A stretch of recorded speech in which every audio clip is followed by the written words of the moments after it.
নিরাপদ খাদ্য দিবস উপলক্ষে শেরপুরে রবিবার ২ ফেব্রুয়ারি জেলা প্রশাসকের সম্মেলন কক্ষে জেলা প্রশাসন ও বাংলাদেশ নিরাপদ খাদ্য কর্তৃপক্ষের আয়োজনে সেমিনার অনুষ্ঠিত হয়েছে।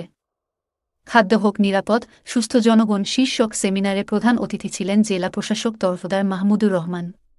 বিশেষ অতিথি ছিলেন অতিরিক্ত পুলিশ সুপার মিজানুর রহমান ভূঁইয়া। অতিরিক্ত জেলা প্রশাসক হাফিজা জেসমিনের সভাপতিত্বে অনুষ্ঠানে অন্যান্যদের মধ্যে বক্তব্য রাখেন শেরপুর প্রেসক্লাবের সভাপতি কাকুন রেজা, অতিরিক্ত জেলা ম্যাজিস্ট্রেট শাকিল আহমদ প্রমুখ। অনুষ্ঠানে শিক্ষক, ব্যবসায়ী, এনজিও কর্মী এবং বৈষম্যবিরোধী ছাত্র আন্দোলনের নেতৃবৃন্দ উপস্থিত ছিলেন।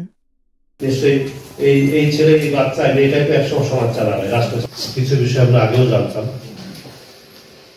মহিলা এবং যারা পূর্বে থেকে অন্য কোনো রোগে আক্রান্ত, বর্তমানে বাংলাদেশে যে চিত্রটা দেখা যায় যে প্রায় তাই খাই এরকম একটা বিষয় হয়ে গেছে। নিজেদের কন্ট্রোল করে শিখতে পারি আমরা, এবং নিম্ন ঝুঁকিপূর্ণ খাবার আমরা এই তিনটা ক্যাটাগরি আমরা যদি একটু কৃত্রিম রং, ক্ষতিকর পদার্থ এগুলো যদি মিশ্রিত করা হয় সেই ব্যবস্থা যা অবতাই করেছে এই সমস্যাগুলো ভুগছে। তো এটা কিন্তু অন্যতম একটা কারণ একেবারে বয়স্ক মানুষের জন্য যে 40 অথবা 50 ব্যবস্থাগুলোতে আপনারা জানেন যে কম ইনভেস্টে এখান থেকে রিটার্ন পাওয়া সম্ভব।